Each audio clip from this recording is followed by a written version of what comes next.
সাথে সাথে এই জলজান্ত জীবিত সাপটা আবার লাঠিতে হয়ে যায়, আবার লাঠিতে পরিণত হয়ে যায়। এই যে এটা হলো আমার মুজিজা। বিশ্বাস করেন, হামান পাশে একটা আছে, হামান সব নেতাকর্মী যারা আছে, বড় মানুষ যারা আছে, সে বড় নেতা হোক, বড় হুজুর হোক, বড় ব্যবসায়ী হোক, বড় মানুষ হোক, তাদেরকে বুদ্ধি দেওয়ার জন্য ডানি বামে কিছু লোক থাকে না? থাকে না? ডানি বামে কিছু লোক থাকে না? হয় যে রাজারা বলে পর কেনে হয়। আমার হুজুর এখানে আছেন, হুজুরের থেকে আমি অনেক ইস্তেফা জানিয়েছি আমার জীবনের। এই যে আপনারা যতটুকু দেখতেছেন এর পিছনে হুজুরের অনেক অবদান আছে। হুজুরের জন্য দোয়া করি, আল্লাহ হুজুরের মাকাম আরো বাড়ায় দেন, বলেন আমিন। 60 বছর হুজুরের কাছে পড়ছি। তো হুজুর এখানে আছেন। এই একটা কথা আমি শুনছি এলাকার মধ্যে, রাজা যারা হয়, বড় মানুষ যারা হয়, এরা হয় পর কাইনা। এখন নিজের বুদ্ধির চেয়ে অপরের বুদ্ধি এরা বেশি শোনে। বেশি শোনে না? কিভাবে বেশি শোনে? এই যে আমাদের দেশ থেকে এক রাজা এক ধাক্কায় চলে গেছে কোথায়? এক ধাক্কায় চলে গেছে ভারতে। এক রাজা চলে গেছে। এই রাজা একেবারে যে নিতান্ত খারাপ মানুষ তা আমি বলবো না। শোনেন, একেবারে যে খারাপ মানুষ এটা আমি বলবো না, কিন্তু ওনার আশেপাশের লোকজনের মধ্যে থেকে কিছু বামপন্থী ছিল, কিছু ইসলাম বিদ্বেষী ছিল, এটা অস্বীকার করার কিছু নাই। এমন কিছু লোক ছিল যেই সব লোকেরা ইসলামকে পছন্দ করতো না, তারা গিয়ে বলতো যে সারা বিশ্বের কেউ তো ইসলামকে পছন্দ করে না, বিদেশ যদি আপনার উপরে নারাজ হয়ে যায়, ভারত যদি আপনার উপরে নারাজ হয়, আপনি ক্ষমতায় থাকতে পারবেন না। সুতরাং হুজুর যা আছে সবগুলো জেলে তোলেন, ইসলামের পক্ষে যারা আছে তাদেরকে কোন ঠাসা করেন, বিদেশ আপনার উপরে খুশি থাকুক, ভারত খুশি থাকুক, তাহলে আপনিও খুশি থাকবেন, আপনার ক্ষমতা ঠিক থাকবে। এই ধরনের বামপন্থী ইনুমেলন মার্কা কিছু বুদ্ধিজীবী আমাদের সেই লিডারকে, আমাদের সেই নেতাকে, আমাদের সেই রাজাকে, আমাদের সেই বাদশাকে কিছু বুদ্ধি দিয়েছিল। তেনার ভুল হলো তিনি বাংলাদেশের মানুষের মনের ভাষা বুঝতে চান নাই। এদেশের মানুষ ইসলামকে দল মতের ঊর্ধ্বে পছন্দ করে, এইটা তিনি বুঝতে পারেন নাই। এদেশের মানুষ কোরআন সুন্নাহকে দল মতের চেয়ে বেশি গুরুত্ব দেয়, এটা তিনি বুঝবার চেষ্টা করেন নাই। ওই হামান যেরকম ভাবে, হামানের বুদ্ধি ফেরাউন শুনে যেরকম ভাবে ফেরাউনের নীল নদের ভিতরে ডুবে মরতে হয়েছে, আমাদের সেই প্রাক্তন নেতাকেও তার আশেপাশের লোকজনের কথা শুনে, তার আশেপাশের বামপন্থী কিছু লোকজনের কথা শুনে ডুবে মরতে হয়েছে। কথা বলেন ঠিক না ঠিক?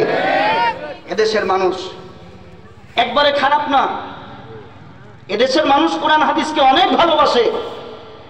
এদেশের মানুষ ইসলামকে অনেক বেশি মহব্বত করে। খেয়াল করেন, এই যে হামান আছে বুদ্ধিজীবী, এই হামান তার ছোটবেলার দোস্ত।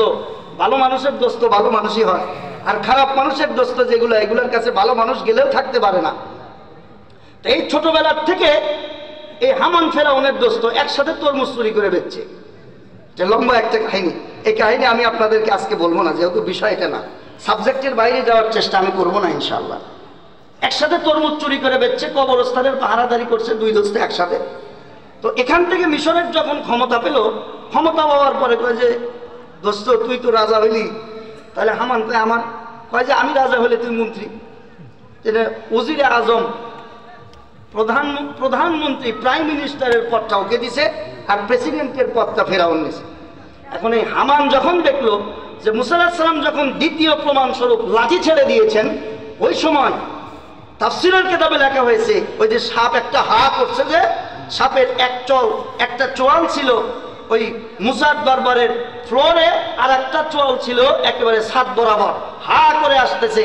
সে হায়রাতা ভয় পেয়েছে, একেবারে ভয় পেয়েছে যে এই তো মনে হয় আমাকে এসে গিলে খাবে, এখন আমার সিয়ার সুদ্ধা ওর পেটের মধ্যে যাবে। তখন মুসাকে বললে, এই মুসা মুসা থামাও থামাও থামাও। তখন তাফসীরের কিতাবে লেখছে যে সে ঈমান পড়বে ভাব, তার কারণ তার অন্তরের মধ্যে ভয় চলে আসছে যে দুইটা প্রমাণ চাইলাম, দুইটা প্রমাণিত আছে, দলিলও আছে, এসএ রেকর্ডও আছে, ডিসি রেকর্ডও আছে, সব রেকর্ডই আপনার নামে। তাহলে এখন বলেন দেখি আপনার একটা মজবুতি আছে না নাই?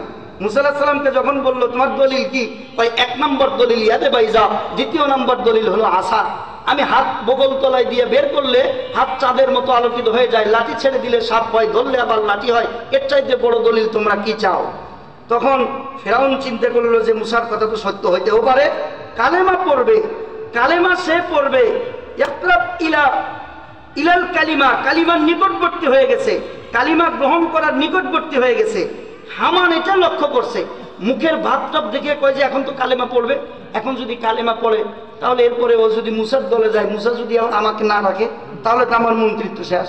তখন কাজে দোস্ত কালেমা তুই পড়িস ঠিক আছে, তবে আজকের রাতে একটু চিন্তা ভাবনা কর, এত দিনের রাজত্ব তুই নিজেই তো খোদা। দেখছেন মানুষকে ক্ষতি মানুষ কিভাবে করে। ফেরাউনকে হামান বলতেছে আজকের রাতে একটু চিন্তা ভাবনা, তুমি নিজেই তো খোদা, ফেরাউনকে তুমি পারলে। ফেরাউনকে বলতেছে যে মুসাকে তুমি লালন পালন করলে আর তার কাছে তুমি তাকে বড় হিসেবে স্বীকৃতি দিবে, তাকে নেতা হিসেবে মানবে, তার উপরে তুমি ঈমান আনবে, এটা হইতে পারে না। এক রাত একটু চিন্তা ভাবনা করো। এক রাত চিন্তা ভাবনা করার জন্য যখন বলছে তখন ওই রাতে যায় বুদ্ধি দেওয়া শুরু করছে। বুদ্ধিজীবী, এই বুদ্ধিজীবী হযরত মুসা আলাইহিস সালামের বিরুদ্ধে তাকে বুদ্ধি দিতেছে। কয় শোনো, জাদু দেখো নাই, মুসা তো পলায়া ছিল অনেক দিন, কিপ্তিকে মারার ঘটনায় মুসা তো এই আমাদের মিশর থেকে অনেক দিন পলায়া ছিল, ওই পালিয়ে থাকা অবস্থায় সে তো জাদুবিদ্যাও শিখতে পারে। তাহলে আমরা এক কাজ করি, জাদুকার যারা আছে এদেরকে এক জায়গায় করে মুসা আলাইহিস সালামের সাথে কম্পিটিশন দায়ের করি, একটা প্রতিযোগিতার ব্যবস্থা করি, যাতে আসলে সত্যকে এটা টের পাওয়া যাবে। এই যে দেখেন বুদ্ধিটা গ্রহণ সে করলো, যখন বুদ্ধিটা নিয়ে নিল, বুদ্ধিটা নেওয়ার পরে যাই হলো, ওই যে আমার ঘটনা বলার উদ্দেশ্য এটা না, সবাই মারা গেছে, নীল নদের ভিতরে শুধুমাত্র কে আছে? আওয়াজ করে বলেন কে আছে? শুধুমাত্র ফেরাউন আছে। ফেরাউনের চট করে মৃত্যুর সময় ওই কথাটা মনে করছে, আরে আমি তো মুসলিম হয়ে যেতাম, আমি তো কালেমাই পড়তাম, শুধুমাত্র হামানের কথা মানার কারণে, তার বুদ্ধি নেওয়ার কারণে আমি মুসলমান হইতে পারি নাই। আজকে কই হামান, আজকে কই আমার মন্ত্রী, আজকে কই আমার উজির, আজকে কই আমার সৈন্য, আজকে কই আমার প্রভাব, আমার প্রতিপত্তি, আমার ক্ষমতা, আমার জনবল, আমার লোকের আজকে কোথায়? কেউ তো নাই, আমার দোস্তও নাই, আমার বন্ধুও নাই, আমার মন্ত্রী পরিষদের লোকেরা, সেনাপতি, সৈন্য সামন্ত কেউ নাই। আজকে বেঈমান হয়ে আজকে আমি অপদস্থ হয়ে দুনিয়ার থেকে চলে যাব, এটা তো হইতে পারে না। যে হামান বুদ্ধি দিয়েছে ওই হামানও তো ধ্বংস হয়েছে, আমিও হামানের বুদ্ধি শুনা ধ্বংস হওয়ার উপক্রম।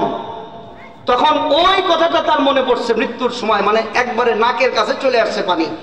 আল্লাহ কিছুটা বাঁচায় রাখছেন। মুসলমান ভাইরা রে আমার, তাফসীরের কিতাবের মধ্যে লেখা হয় ফেরাউন তখন মনে মনে এই কথাটা চিন্তা করতেছিল, আমি না আল্লাহর উপরে ঈমান আনয়ন করি। তখন হযরতে মুসার কাছে গিয়ে বলল, মুসা, তখন ওই ফিরাউন মনে মনে চিন্তা করলো, এখন যদি আমি ঈমান আনয়ন করি তাহলেও তো কিয়ামতের মাঠে আমি বেঁচে যেতে পারি। বলেন দেখি, ক্ষমতায় তাকে কি বাঁচাইলো? সম্পদ তাকে বাঁচাইলো। মৃত্যুর শেষ সময়, মৃত্যুর আগ মুহূর্তে সে ঈমান আনার জন্য প্রস্তুত হয়ে গেল। ঈমান আনার জন্য যখন প্রস্তুত হলো, তখন তার কাছে দাওয়াত দেওয়া হলো, তুমি ঈমান আনয়ন করো। ওই সময় ফিরাউন বলল, আমানতু বিরাব্বি মূসা, আমি মূসার রবের উপরে ঈমান আনলাম। তাফসীরের কিতাবের মধ্যে লেখা হয় এই কথা সে বলবে ভাব, এমতো অবস্থায় আল্লাহ পাক রব্বুল আলামিন হযরতে জিবরাইলকে পাঠিয়ে দিলেন। জিবরাইল এসে নীল নদের ভিতর থেকে কাদার বালু তুলা সেই কাদার বালুটা ফেরাউনের মুখের ভিতরে দিয়ে বলল, ফেরাউন, শেষ সময় পর্যন্ত ঈমানদারদেরকে জ্বালাতন করেছো, শেষ সময় পর্যন্ত অন্যায় অপরাধ করেছো, এখন তোমার যখন আত্মাটা নাকের কাছে গলার কাছে চলে আসছে, ওই সময় নিজের অপরাধ ঢাকার জন্য আল্লাহর উপরে ঈমান আনবা। এমন ঈমান আমার আল্লাহর দরকার নাই। কি না থাকার কারণে এই যে ফেরাউন নদীর ভিতরে ডুবে মরল, কি না থাকার কারণে? ঈমান। বলতেছিলাম সফলতার যেই চাবিকাঠি, এক নম্বরে ঈমান। মানুষের ক্ষমতা মানুষকে বিপদ থেকে বাঁচাতে পারে না, মানুষের সম্পদ মানুষকে বিপদ থেকে বাঁচাইতে পারে না। আপনার দুনিয়ার শান্তি, দুনিয়ার আত্মার প্রশান্তি আর আখিরাতের জাহান্নাম থেকে বাঁচার প্রশান্তি আছে একমাত্র কার মধ্যে? ঈমানের মধ্যে। কিসের মধ্যে? ঈমানের মধ্যে। ঈমান কি দামি জিনিস, ঈমান কি দামি জিনিস। রাসূল করিম সাল্লাল্লাহু আলাইহি ওয়াসাল্লাম বলেন, মান ক্বালা লা ইলাহা ইল্লাল্লাহ মুখলিসাম বিল কলবি দাখালাল জান্নাহ। আল্লাহর নবী বলেন, রাসূলের কথায় কোনো সন্দেহ আছে? না। রাসূলের কথায় কোনো প্রকারের ভুল আছে? মিথ্যা হওয়ার কোনো চান্স আছে? যে রাসূলের কথা এটা হইতে নাও পারে, যেটা রাসূলের কথা সেটা হবেই, এর ভিতরে কোনো প্রকারের সন্দেহ তো নাই। সন্দেহ করার অবকাশটুকুও বাকি নাই। সন্দেহ নাই, সন্দেহের অবকাশও নাই। কেউ যদি বলে হইতেও পারে, বেঈমান।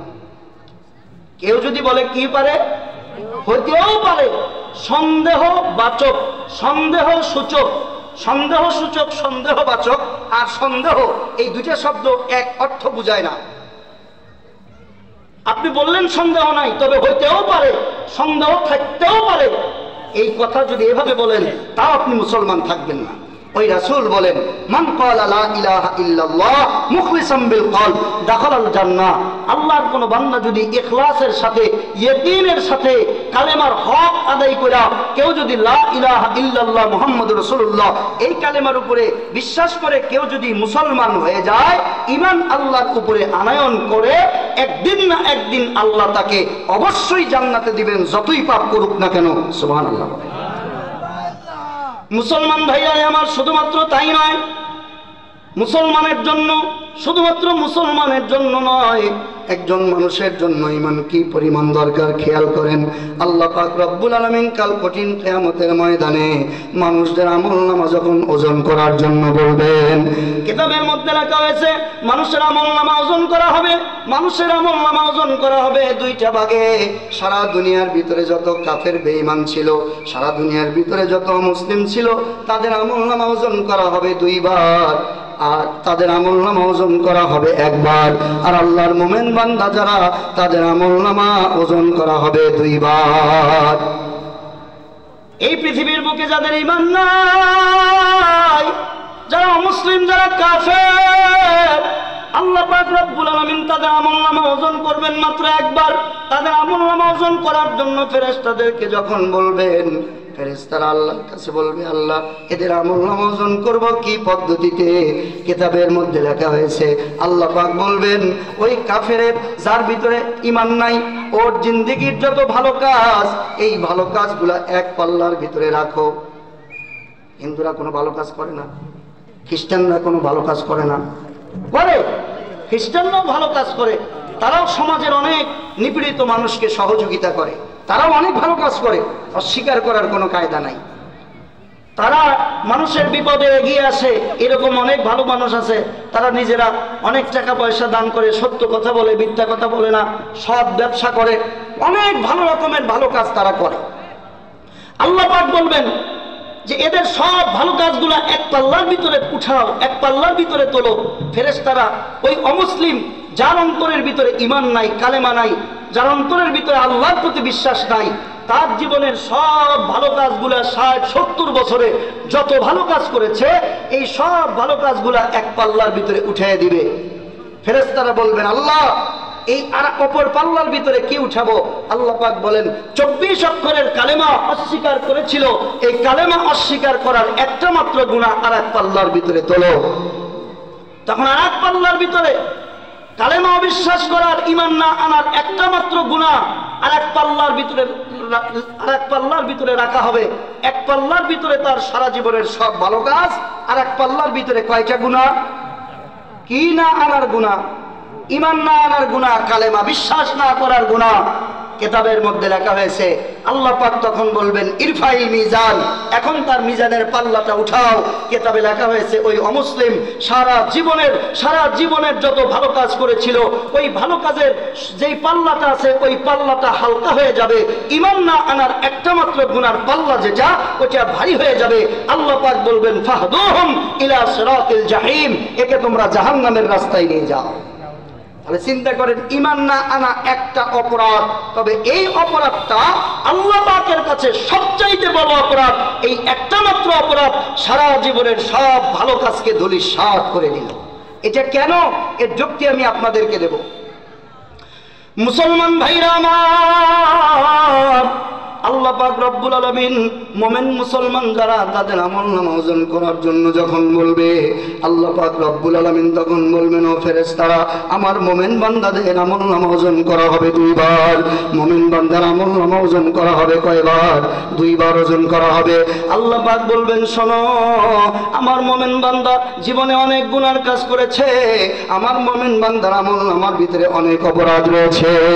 মুসলমান ভাইরা আমার, একজন মানুষ ঈমান আনার আনার পরেও মিথ্যা কথা বলে, একজন মানুষ ঈমান আনার পরেও নামাজ পড়ে না, একজন মানুষ ঈমান আনার পরেও জিনা করে, ঘুষ খায়, সুদ খায়, একজন মানুষ ঈমান আনার পরেও অপরের হককে নষ্ট করে, ভাইকে কষ্ট দেয়, ঈমান আনার পরেও বড়দের সাথে ভালো ব্যবহার করে না, ঈমান আনার পরেও মা বাবাকে কষ্ট দেয়, ঈমান আনার পরেও মিথ্যা ছাড়ে না।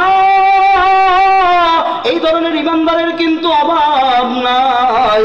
আল্লাহ পাক ফেরেশতাদেরকে বলবেন, ফেরেশতারা আমার ঈমানদার বান্দা আমলনামার ভিতরে যত রকমের অপরাধ ছিল, যত রকমের গুনাহ ছিল, এই গুনাহগুলি তুমি এক পাল্লার ভিতরে রাখো। ফেরেশতারা অর্ডার পাইয়া আপনার নামাজ না পড়ার গুনাহ এক পাল্লার ভিতরে উঠাবে, যাকাত না দেওয়ার গুনাহ এক পাল্লার ভিতরে উঠাবে, হজ না করার গুনাহ এক পাল্লার ভিতরে উঠাবে, জিনা করার গুনাহ এক পাল্লার ভিতরে উঠাবে, আপনার মিথ্যা কথা বলার গুনাহ এক পাল্লার ভিতরে উঠাবে, পর্দা না করার গুনাহ এক পাল্লায়, আপনার হারাম খাওয়ার গুনাহ, হারাম করার গুনাহ এক পাল্লার ভিতরে উঠাবে। অপর পাল্লার ভিতরে আল্লাহ পাক রব্বুল আলামিন বলবেন, ফেরেশতারা আর এক পাল্লার ভিতরে উঠাও লা ইলাহা ইল্লাল্লাহ মুহাম্মাদুর রাসূলুল্লাহ। আল্লাহ পাক যখন ডেকে বলবেন, ফেরেশতা 24 অক্ষরের কালেমা আর এক পাল্লার ভিতরে উঠাও। কিতাবের মধ্যে লেখা হয় মুমিন বান্দার সারা জিন্দেগীর সব গুনাহ এক পাল্লায়, 24 অক্ষরের কালেমাটা আর এক পাল্লার ভিতরে। কিতাবের ভিতরে লেখা হয় আল্লাহ যখন বলবেন, ইরফা মিজানিল মুমিনিন, আমার মুমিন বান্দাদের আমলনামা এইবার ওজন করো। এ মুসলমান বাবাজি, ফেরেশতারা হুকুম পাওয়ার পরে আল্লাহ পাক রব্বুল আলামিনের নির্দেশে মুমিন বান্দার আমলনামা যখন ওজন করবে, প্রথমবার ওজন করার পর দেখা যাবে মুমিন বান্দার জীবনের যত অপরাধ ছিল সেই অপরাধের পাল্লাটা হালকা, 24 অক্ষরের কালেমার ঈমানের পাল্লাটা ভারী হয়ে গেছে। ঈমানের কি পরিমাণ দাম, 24 অক্ষরের কালেমার কি পরিমাণ দাম।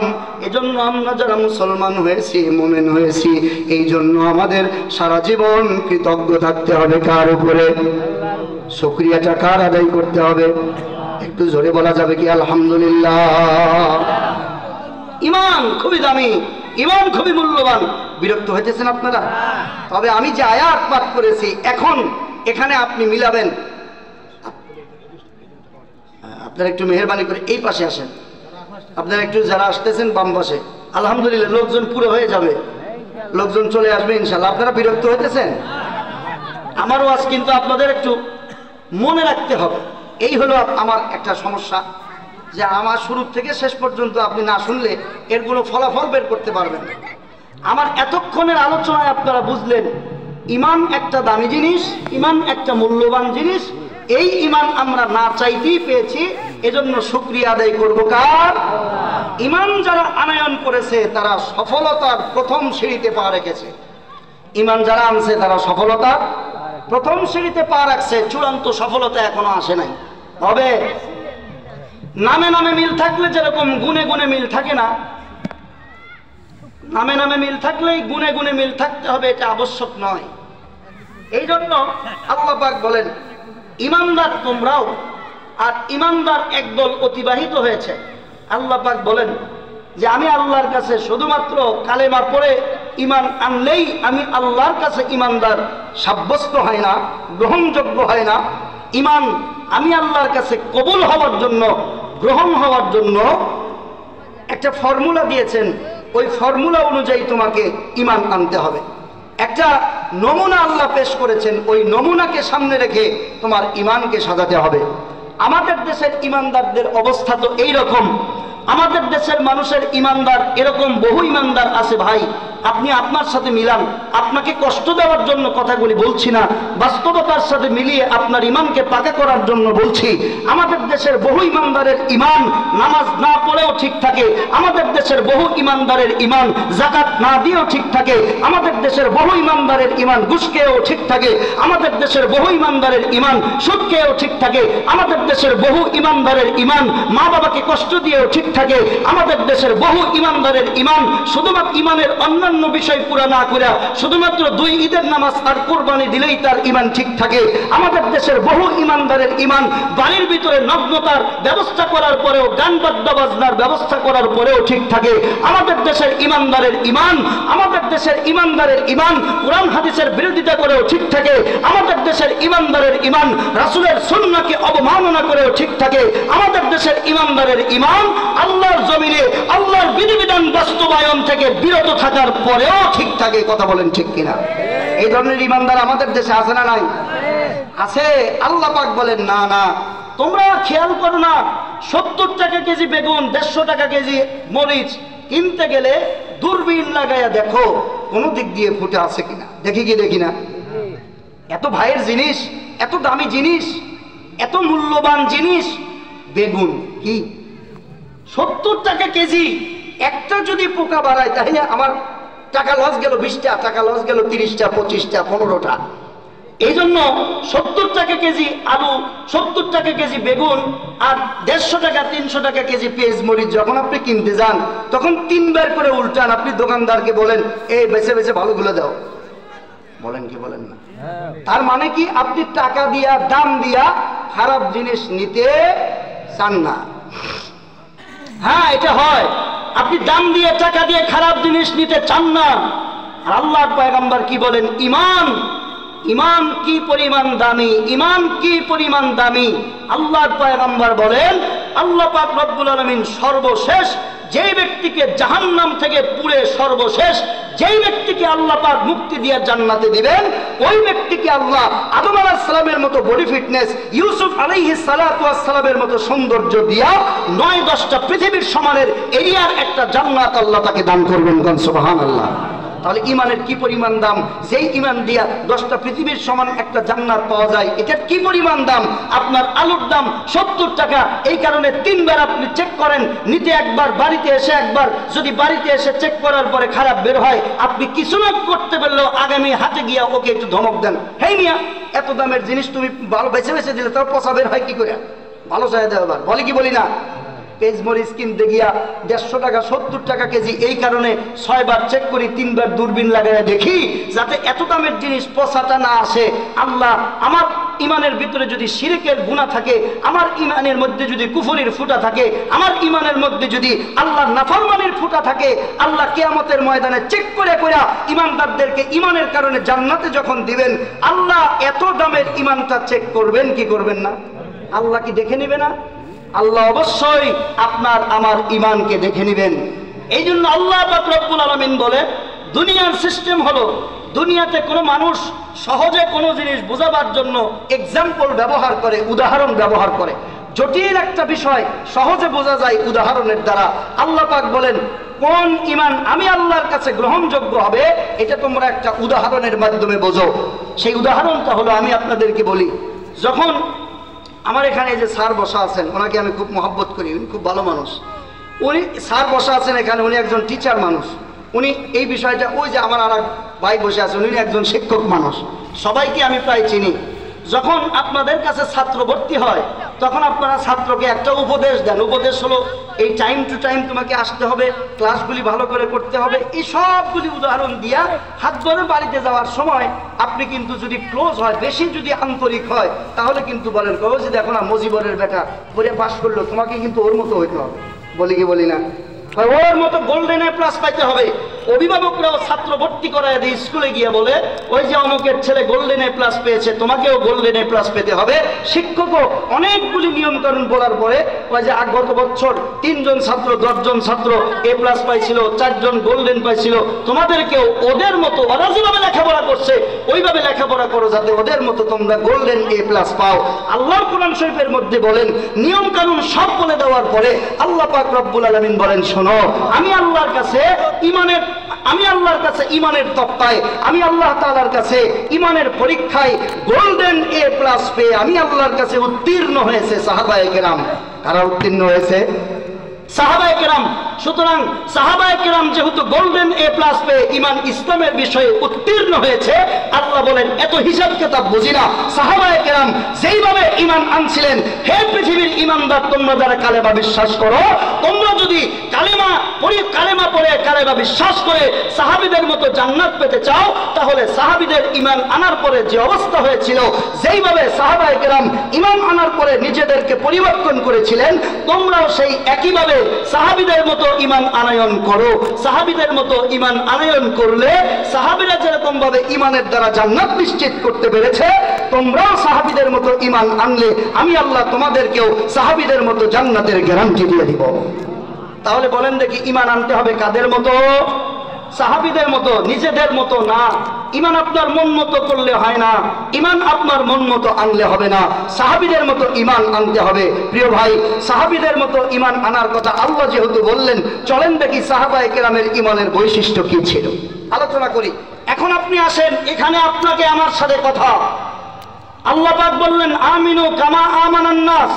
এখানে তাফসীরের কিতাবে লেখা হয়েছে আন-নাস আহাদে খারিজি, অর্থাৎ এখানে যে একটা আলিফ লাম আছে আন-নাস, লোকদের মতো ঈমান আনো। এখানে সাধারণ কোন লোক না, বিশেষ লোক। তাফসীরের কিতাবে লেখা হয়েছে আমিনু কামা আমানাস সাহাবা রিজওয়ানুল্লাহি তাআলা আলাইহিম আজমাইন। আল্লাহ বলেন তোমার মতো করে ঈমান আনলে হবে না, অন্যদের মতো ঈমান আনলে হবে না, ডানবামের লোকের মতো ঈমান আনলে আমি আল্লাহর কাছে গ্রহণ হবে না। আমি আল্লাহর কাছে গ্রহণ হবে সাহাবীদের মতো যদি ঈমান আনতে পারো। এখন আমাদের দেখতে হবে আমার ঈমান আর সাহাবীদের ঈমান বেশ কম কোথায়, মিল কোন জায়গায় আর অমিল কোন জায়গায়। যে জায়গায় মিল আছে সেই জায়গাগুলো ধরে রাখতে হবে, যে জায়গায় অমিল আছে সাহাবীদের দেখে দেখে শিখতে হবে। কথা কি বুঝতে পেরেছেন? বিরক্ত হইতেছেন আপনারা?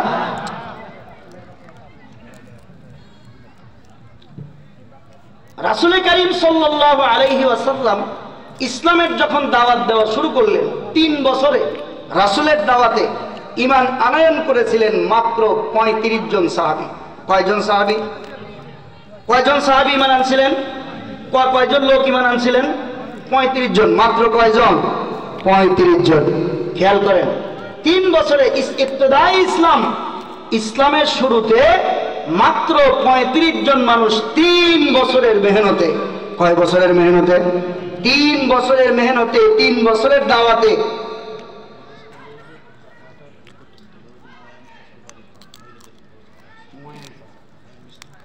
আমাদের মা বোন যারা আসতেছেন, ময়ান মিস্ত্রির বাড়িতে আপনাদের বসার ব্যবস্থা করা হয়েছে। প্রচুর মহিলা আসতেছেন, আপনারা এমনি এক জায়গায় না বসে আপনাদের বসার ব্যবস্থা আছে।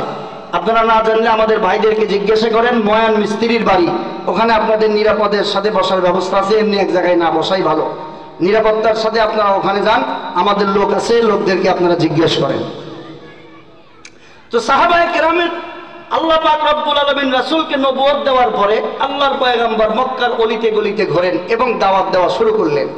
আল্লাহর পয়গম্বর যখন দাওয়াত দেওয়া শুরু করলেন, সর্বপ্রথম রাসূল কারীম সাল্লাল্লাহু আলাইহি ওয়াসাল্লাম দাওয়াত নিয়ে গেলেন মহিলাদের মধ্যে তার আপন স্ত্রীর কাছে, আম্মাজান খাদিজাতুল কুবরা রাদিয়াল্লাহু তাআলা আনহা, তার কাছে দাওয়াত নিয়ে গেলেন। এরপরে আল্লাহর নবী স্বাধীন পুরুষদের মধ্য থেকে দাওয়াত নিয়ে গেলেন আপন বন্ধু রাসূলের থেকে হযরত আবু বকর সিদ্দিক রাদিয়াল্লাহু তাআলা আনহু। 3 বছরের ছোট ছিলেন। কয় বছরের ছোট ছিলেন? 3 বছরের ছোট ছিলেন। ছোটবেলাকার বন্ধু হযরত আবু বকর সিদ্দিকের কাছে দাওয়াত নিয়ে গেলেন। এরপরে দাওয়াত নিয়ে গেলেন আলীর কাছে। এরপরে হযরত আব্দুর রহমান ইবনে আউফ, এই সাহাবায়ে কেরাম দাওয়াত আনলেন, দাওয়াত নিয়ে গেলেন। দাওয়াত নেওয়ার পরে এই সাহাবায়ে কেরাম হযরত আবু বকর, হযরত খাদিজা, এরা রাসূল কারীম সাল্লাল্লাহু আলাইহি ওয়াসাল্লামকে আগের থেকেই বুঝতে পেরেছিল যে মুহাম্মদ সাধারণ কোনো মানুষ না। এই কারণে তারা সহজে ইসলাম গ্রহণ করেছেন। এখানে খুব একটা ঝামেলা হয় নাই। ঈমান কাকে বলে খেয়াল করেন। আমরা ইমানদার, ঈমান আনার পরেও নামাজ 40 বছর যাবত শুধু জুমার নামাজ ছাড়া আর কোনো নামাজ হয় না। আপনার বয়স 50, এখনো পর্যন্ত সুন্নত আপনি ধরতে পারলেন না। আপনার সমাজের ভিতরে ইমানদারেরা থাকে, এরপরেও গান বাজনা হয়, আপনার ঈমান কিভাবে থাকে খেয়াল করেন।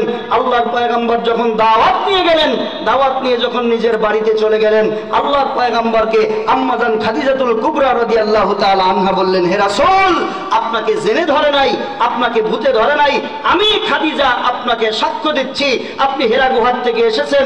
যেই লোকটা এসেছিল উনি সাধারণ কোন লোক নন, উনি ছিলেন আল্লাহর ফেরেশতা, আর আপনি হলেন আল্লাহর রাসূল। জোরে কান সুবহানাল্লাহ।